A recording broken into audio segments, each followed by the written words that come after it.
peut y avoir plusieurs raisons d'entamer une transformation DevOps. Chez Crédit Mutuel, c'était un déphasage entre l'équipe Dev et l'équipe Ops. Chez Mythic, ça a été autre chose, le déclencheur. Un changement de stratégie produit. Mythic a décidé de prendre le virage du mobile il y a quelques années.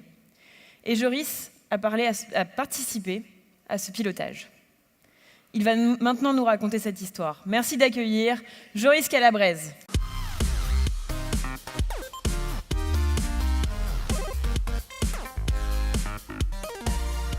Bonjour à tous. On a tendance à considérer la qualité comme étant seulement une partie, une composante d'un projet, au même titre que la documentation ou l'analyse de la performance. Mais est-ce vraiment le cas ? Aujourd'hui, je vais vous présenter mon retour d'expérience de chez Mythic, et notamment avec le lien entre la qualité et la performance de nos organisations. Tout d'abord, je me présente, Joris Calabrese, je suis Director of Engineering de la tribe User Product chez Dailymotion. Mais bien sûr, aujourd'hui, je ne vais pas vous parler de mon expérience chez Dailymotion qui a commencé il y a 2 mois, mais plutôt de mon expérience chez Mythic en tant que Backend Software Engineer Manager. Et l'histoire commence avec la transformation digitale. Ce phénomène est apparu avec, bien sûr, le développement du web et l'apparition de nouveaux acteurs qui sont venus changer notre manière de consommer des services déjà existants, notamment Spotify avec la musique, Airbnb avec tout ce qui concerne l'hôtellerie. Et chez Mythic, on a eu cette transformation plus tard avec l'arrivée de Tinder. Tinder est venu réellement changer notre manière de consommer, de voir le dating en ligne. Et toutes ces entreprises-là, tous ces nouveaux acteurs, que ce soit Spotify, Airbnb, Amazon, Tinder, ont une chose en commun. Ils sont focalisés sur l'expérience utilisateur. Et quand on est un acteur historique, comment est-ce qu'on mesure qu'on est en capacité d'être focalisé sur l'expérience utilisateur ? Eh bien, Conway va nous apporter quelques éléments de réponse. La loi de Conway la plus connue, c'est celle-ci. Les organisations qui designent un système sont contraintes de produire un produit, une architecture, qui est la copie de la structure de communication de ces organisations. En d'autres termes, en tant qu'utilisateur de Mythic, avec son application, l'expérience utilisateur que vous allez avoir est directement liée à la manière dont Mythic est organisé. Et finalement, les problématiques autour du DevOps sont extrêmement liées à cette loi-là. Comment est-ce que les développeurs et les Ops vont travailler ensemble pour apporter le plus de valeur possible à nos utilisateurs? Et encore une fois, comment est-ce qu'on peut mesurer qu'on est en capacité d'être organisé pour être focalisé sur l'expérience utilisateur? Le premier élément de réponse, c'est la qualité. La qualité peut être une mesure pour savoir si on est correctement organisé, suffisamment efficace. Il faut se mettre d'accord sur qu'est-ce que la qualité. La qualité, c'est ni plus ni moins que la gestion de risque. Lorsqu'on va changer quelque chose en production, que ce soit une nouvelle version de notre produit, que ce soit un changement de serveur, un changement de composant sur notre infrastructure, on va devoir gérer les potentielles régressions et gérer la qualité qu'il y a derrière. Et je vous propose de mesurer la qualité sur 3 axes. Le premier axe, c'est l'automatisation. Le deuxième axe, le temps de cycle. Et le troisième, la gestion de notre bug. Alors tout d'abord, pourquoi l'automatisation est important dans la qualité ? Eh bien, tout simplement parce que le coût de correction et de détection d'un bug en fonction de son état de découverte a un impact fort sur le coût global pour l'entreprise. Si on découvre un bug en production, il va nous coûter extrêmement cher par rapport à un bug qui a été vu dès la conception. C'est pour ça qu'il faut essayer de détecter les bugs au plus tôt et avant la production, bien sûr. Et donc l'objectif de l'automatisation, c'est de passer où on était sur un scope 100% manuel à un scope plus réduit de tests manuels grâce à l'automatisation. Ce qui va nous permettre d'être focalisés sur des cas peut-être plus tricky, plus complexes à tester automatiquement. Le deuxième axe, c'est le temps de cycle. Pourquoi on est intéressé pour améliorer notre temps de cycle ? Parce que lorsque la mise en production devient un événement, c'est tout de suite un risque. Parce que c'est quelque chose qui arrive peu souvent, où il peut y avoir des erreurs humaines qui apparaissent au cours du déploiement. C'est pour ça qu'il faut faire en sorte que les mises en production ne soient pas un événement. Et pour ce faire, il faut passer de changements importants rarement à des changements plus petits, mais régulièrement, et souvent. Le dernier axe, c'est le bug flow. le bug flow, il est important dans la qualité, forcément. Parce que si on laisse des bugs en production, on peut en laisser, mais si on en laisse beaucoup trop, l'expérience utilisateur va être forcément dégradée. Et tout l'effort qu'on va mettre pour ajouter de la nouvelle fonctionnalité, ajouter de la nouvelle valeur pour nos utilisateurs, le fait qu'il y ait encore des bugs en production va impacter ces nouvelles features et va apporter du bruit à nos utilisateurs et l'impact ne va plus être au rendez-vous. Et c'est pour ça qu'il faut avoir une bonne maîtrise de votre stock de bugs. Donc ce que je vous propose, c'est d'utiliser cette unité de mesure. On va essayer de déterminer sur chacun de ces axes-là la maturité qu'on a pu avoir chez Mythic tout au long de ces changements d'organisation, en tout cas ceux que j'ai vécus. Et donc je vous propose de raconter l'histoire de Mythic durant mon expérience chez eux. Alors Mythic, c'est une start-up qui a grossi, à succès. Et comme toutes les start-up, elle a suivi un cycle assez classique. Quelqu'un a passé du temps, a investi de l'argent dans cette start-up pour créer de la nouvelle feature, des nouvelles fonctionnalités, pour attirer des nouveaux utilisateurs et pour monétiser ces features. Tout ça pour réinjecter forcément du temps et de l'argent dans cette start-up. Et ça a marché pour Mythic. Mythic est devenu leader en Europe sur le dating en ligne, grâce à cette stratégie-là. Et à l'époque, en 2012, quand je suis arrivé, comment est-ce que Mythic était organisé ? Il y avait des équipes de développement qui travaillaient sur des features qui étaient spécifiées par des chefs de projet. Et l'idée, c'est que ces équipes de développement implémentaient les features, les testaient sur un environnement de développement. Et lorsqu'ils étaient satisfaits de leur fonctionnalité, ils la soumettaient à une équipe de QA qui était en charge de gérer les releases. Quand on dit gérer les releases, c'est définir les cas de test à tester en recette, s'assurer que tout est OK, qu'il n'y a pas eu de régression, et MEP. Et le cycle chez Mythic à l'époque, c'était tous les 15 jours. Tous les 15 jours, on avait une release majeure. Et la QA pouvait déployer la nouvelle version du produit en production. Et derrière, on avait des outils... en termes de cycle de maintenance, on a forcément eu des bugs. C'est normal. Et l'idée, c'était que les ops et la QA pouvaient identifier des bugs, les qualifier, pour les soumettre à une équipe de TMA qui était là pour qualifier ces bugs, identifier les équipes qui pouvaient être la responsable de ces bugs-là, bien sûr, et potentiellement corriger certains fixes qui étaient transverses. En termes d'outillage, on avait un outil central qui s'appelait Publio. Il était là pour faire en sorte que les devs puissent réserver les fichiers dès qu'ils en avaient besoin pour leur projet, ce qui impliquait que les autres équipes, les autres développeurs ne pouvaient plus utiliser ce fichier. Donc c'était intéressant pour la QA parce qu'elle avait une vraie maîtrise de ce qui allait passer en production. Et donc la QA utilisait cet outil-là aussi pour déployer en recette, et lorsque c'était OK, il déployait en production. Et donc on est arrivé à ce niveau-là de maturité. On avait zéro automatisation, que des tests manuels, pas d'intégration continue, rien du tout. Par contre, en termes de gestion de bugs, on était plutôt qualitatif. La relation entre la TMA et la QA était vraiment très efficace.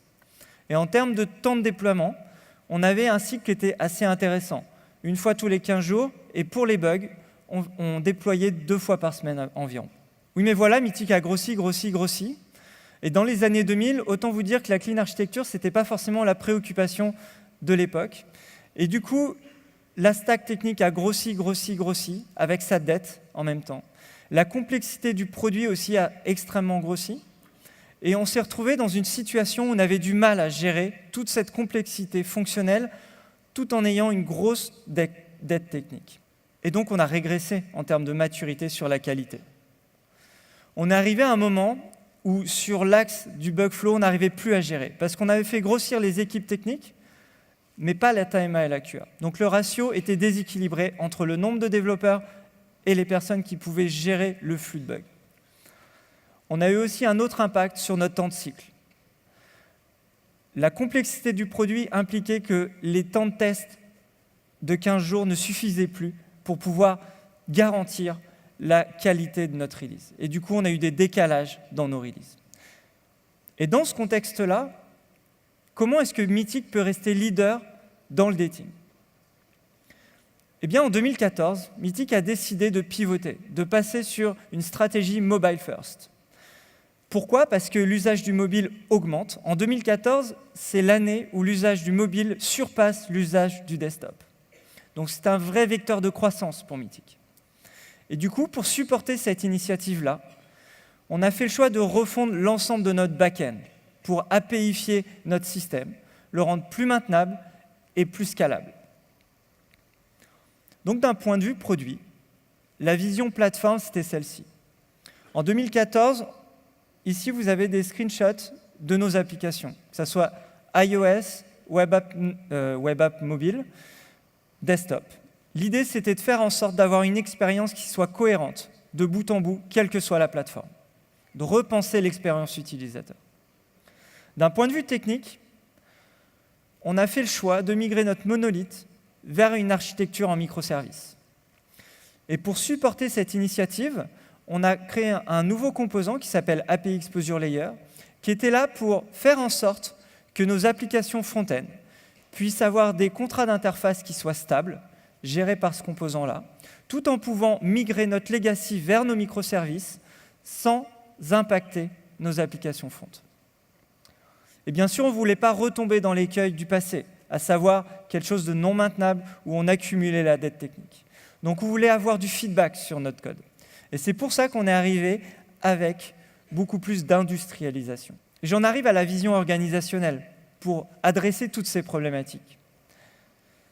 Ce qu'on a fait, c'est qu'on a créé 3 types d'équipes. Une première équipe, plateforme, qui allait gérer vraiment tout le signe de la nouvelle expérience utilisateur. Une équipe refactoring, qui était là pour migrer notre legacy vers nos microservices, et une équipe d'industrialisation, qui était là pour faire en sorte d'améliorer l'expérience de développement jusqu'au déploiement. Donc on avait une équipe qui était composée de devs et bien sûr d'ops pour supporter toute cette initiative-là. Comment on s'est réparti les tâches entre ces équipes-là? Eh bien, forcément, l'équipe de refactoring allait se focaliser sur notre monolithe et sa migration vers les microservices. Toutes les règles business devaient être présentes dans nos microservices.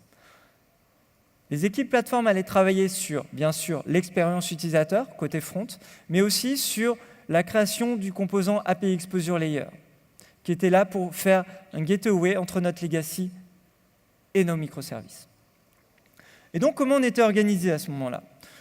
Côté back-end, on avait des équipes forcément côté refactoring, mais aussi côté plateforme, pour travailler sur le composant API Exposure Layer.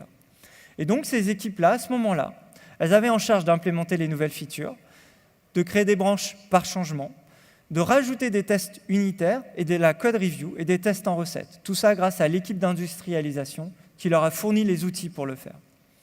Et on a changé un peu notre organisation en termes de QA. On a eu un QA dédié à chaque équipe pour permettre aux équipes de pouvoir avoir une validation QA en recette.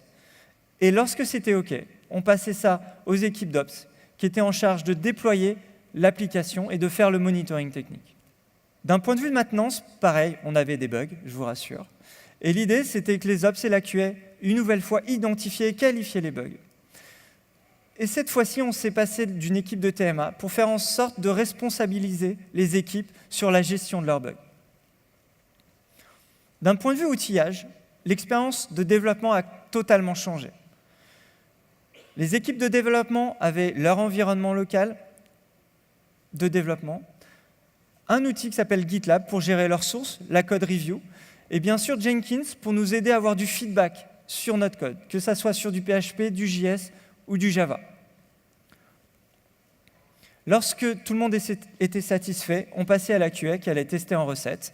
Et pour finir, les Ops avaient en charge de déployer avec la référence de GitLab via Bamboo en production.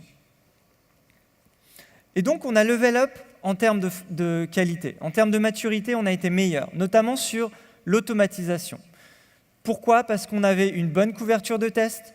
Ça nous a permis d'avoir plus de feedback sur notre code avec la CI, avec potentiellement des métriques de complexité, de duplication. Et on avait quelques initiatives en termes de fonctionnel. Côté gestion de nos bugs, on a un peu régressé. Parce que forcément, on n'avait pas cette équipe-là qui était en charge d'identifier et potentiellement de corriger des bugs transverses. Donc il y avait un peu plus d'aller-retour entre les équipes. Et donc, on avait une moins bonne gestion de notre stock. Et par contre, en termes de temps de cycle, on s'est amélioré. On mettait des petits changements le plus tôt possible côté back-end, jusqu'à 10 fois par jour. Mais bien sûr, on avait une phase de TNR chaque fin de journée, pour nous permettre de nous assurer que la qualité était là en production. Oui, mais voilà, au bout d'1 an et demi, 2 ans de pratique de cette organisation-là, on s'est fait rattraper par la loi de Conway. Je vous le rappelle, nos organisations ont un impact direct sur ce qu'on va produire. Le premier impact, c'est sur les microservices. Les microservices, au final, commençaient à ne plus fitter avec les besoins nécessaires pour les équipes plateformes. Et quand on prend peu de recul, c'est normal. On migrait d'un legacy as it is vers des microservices, là où une des équipes plateformes repensait l'expérience utilisateur. Donc il pouvait y avoir des changements de besoins, des légères évolutions de features. Et pour compenser, les équipes plateformes ont rajouté des règles business dans notre composant API Exposure Layer, ce qui a amené quelques problématiques par la suite. Et le dernier axe sur lequel Conway nous a rattrapés, c'est sur l'ownership, sur l'industrialisation. On avait une équipe qui était là pour gérer les outils et les équipes de développement ne le se sont pas appropriés. Un autre élément à prendre en compte, c'est qu'au bout d'1 an et demi, 2 ans, on avait migré suffisamment de composants pour nous permettre de commencer à réfléchir à des toutes nouvelles fonctionnalités. On voulait capitaliser sur ces nouveaux composants. Et donc, on a voulu accélérer forcément. Et là où l'ownership était clair entre les équipes plateformes et les équipes de refactoring, il a commencé à être dilué, l'ownership. Des équipes plateformes pouvaient implémenter des nouveaux microservices et des équipes refactoring pouvaient commencer à toucher API Exposure Layer. Ce qui a amené un moment où on avait un réel problème d'ownership. Et ça s'est vu au niveau de la gestion de nos bugs. Là où historiquement, quand un bug arrivait, quand on savait que c'était une régression en termes de règles fonctionnelles, on savait que ça allait être pour les équipes de refactoring, parce que normalement, c'est eux qui géraient les règles business. Mais au bout d'un moment, avec ce léger glissement d'ownership, on arrivait à un moment où on ne savait plus vers qui attribuer les bugs. Parce que tout le monde pouvait être garant d'une règle fonctionnelle. Et donc, vous en doutez, on a régressé en termes de qualité. On a régressé sur finalement 2 axes et on a stagné sur un axe. Sur l'automatisation, du fait que les équipes n'aient pas pris l'ownership sur la stack d'industrialisation, on n'a pas eu d'évolution sur l'automatisation. Un autre axe sur notre bug flow, je vous l'ai expliqué juste avant, problème d'ownership, on ne savait pas à qui attribuer les bugs.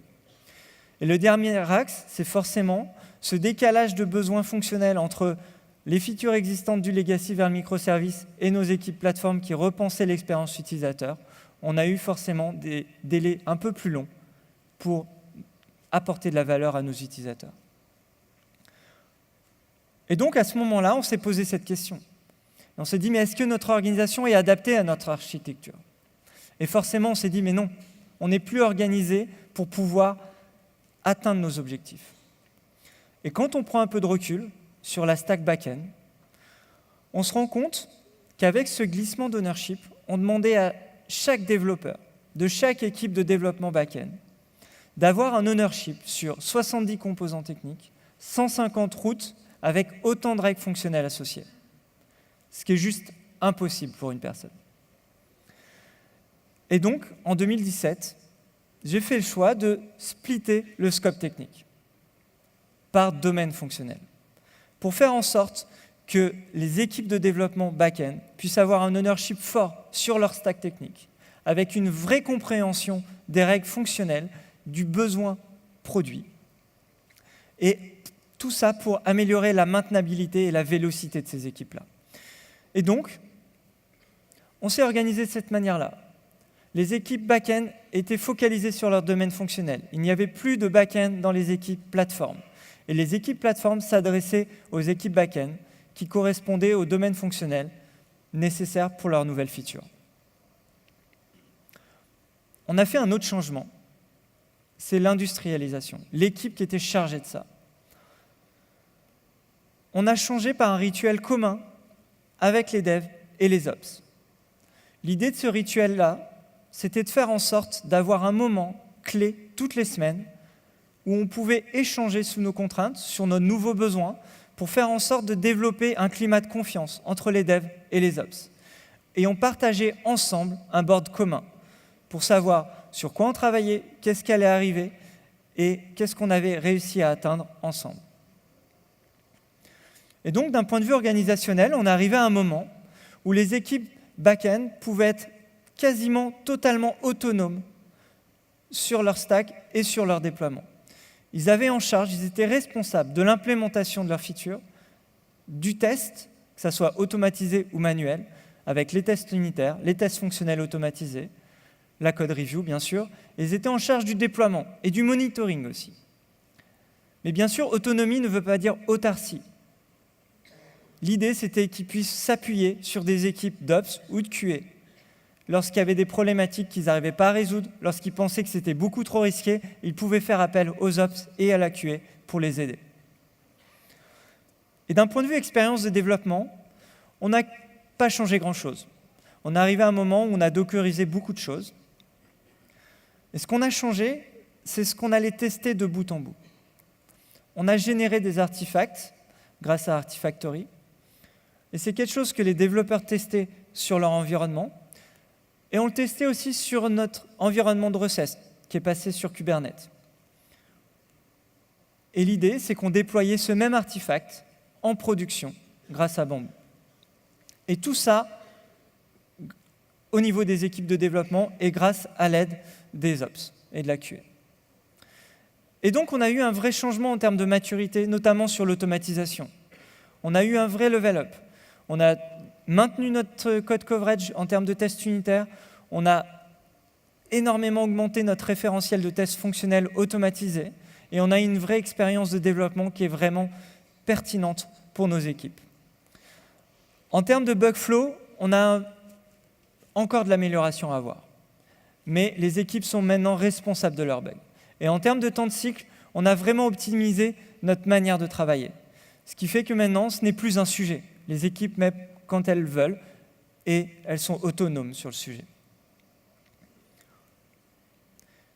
Ce qui illustre bien ce changement d'organisation, c'est ce graphique-là. Ce graphique-là, c'est les bugs P1 et P2 qu'on a pu observer depuis 2016 jusqu'à il y a encore 6 mois,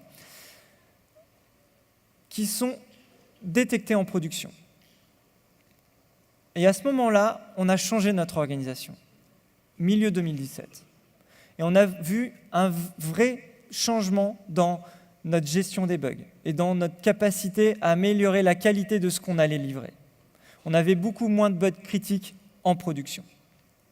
Et donc, si vous devez retenir quelque chose, pour résumer, l'évolution de l'organisation DevOps, c'est celle-ci chez Mythic. En 2012, il n'y a pas vraiment de relation entre les devs et les ops. On travaillait entre dev et ops en fonction des projets et c'était souvent sur de la réaction. Et du coup, en 2014, ce qu'on a fait, c'est qu'on a créé cette équipe d'industrialisation qui nous a permis de travailler avec les ops sur des nouveaux outils. Et en 2017, on a fait en sorte de ne plus avoir cette équipe-là qui faisait le pont entre les ops et les devs. Et c'était plutôt de la communication directe entre les devs et les ops. Et ce qu'on peut voir, c'est que ça a eu un impact direct sur notre maturité en termes de qualité. Ça a été flagrant. Entre les différents changements d'organisation, on a vraiment vu un changement en termes de maturité, de qualité. Et donc, si vous devez retenir 4 choses de cette présentation, la première, c'est qu'il n'y a pas de recette magique. Tout va dépendre de votre organisation, de la maturité qu'elle a, du contexte dans lequel vous êtes. Par contre, il y a une chose que vous devez retenir, c'est que la confiance est clé dans la relation entre les devs et les ops. Le deuxième axe, c'est que le DevOps, c'est ni plus ni moins que la capacité de votre organisation à ajouter de la valeur pour vos utilisateurs. Le troisième axe, c'est la standardisation. Lorsque vous souhaitez changer d'organisation, faites le point sur vos pratiques. Celles qui marchent, gardez-les. Faites en sorte que ça reste un standard pour vos équipes, notamment sur les tests automatisés, sur la code review, ce genre de choses. Et le dernier point, c'est celui-ci. La qualité, ce n'est pas quelque chose qui se décrète. Si vous observez des régressions sur votre capacité de gérer votre qualité, si vous voulez augmenter votre qualité, c'est certainement dû au fait que votre organisation n'est plus adaptée pour répondre à ce challenge-là. Il va falloir que vous en changiez. Donc si vous voulez améliorer votre qualité, repensez votre organisation. Merci de votre attention.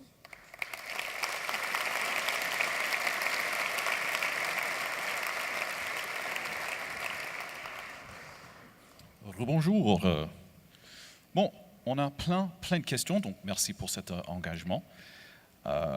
C'est difficile quand même à choisir les questions à poser, mais je vais quand même poser cette question. Pourquoi Jenkins et Bamboo? Jenkins, quand on l'a mis en place, c'était à peu près autour de 2013-2014. Donc les solutions qui existaient, Jenkins, pour nous en tout cas, était la plus pertinente à l'époque. Bamboo, c'est également en termes de pertinence, parce qu'au final, c'était pour rester dans la suite Altation, et ça a apporté de la valeur, notamment pour la QA, pour avoir une bonne visibilité. Après, je sais qu'on est en train de migrer vers Jenkins, notamment pour le déploiement également. Excellent, merci pour ça. Deuxième question, on fait plusieurs questions sur le sujet de Publio. C'est quoi? Pourquoi est-ce que vous avez l'utilisé au lieu de Git, etc., etc. Alors Publio, c'était un outil interne. Un outil interne qu'on a développé qui était globalement une couche visuelle qui s'appuyait sur du SVN à l'époque. Et étant donné que c'était une application pour bloquer les fichiers, on n'a pas vraiment besoin de branches. Et du coup, on n'utilisait que le trunk de SVN. Et donc vraiment, Publio, c'était dédié à la QA qui était là pour gérer leur release, les fichiers modifiés. Et donc, c'était un outil interne. Et on a migré vers Git à peu près au même moment où je suis arrivé en 2012. Excellent. Dernière question. Quelle était la règle, et si c'est une question facile à répondre, bien sûr, mais quelle était la règle pour le découpage pour le monolithe? La règle, au début, elle était assez simple, qui était de se dire, OK, on va créer un microservice, et l'objectif du microservice, c'est qu'en une journée, 2 journées maximum, on puisse rentrer dans le microservice, comprendre l'entièreté du microservice. Donc c'est vrai que le découpage a été assez fin. Je crois que quand je suis parti de chez Mythic, on était autour de 35 microservices en production. Excellent. Bon, merci pour ces réponses et encore une fois, merci pour la présentation et merci, bien sûr, d'être venu.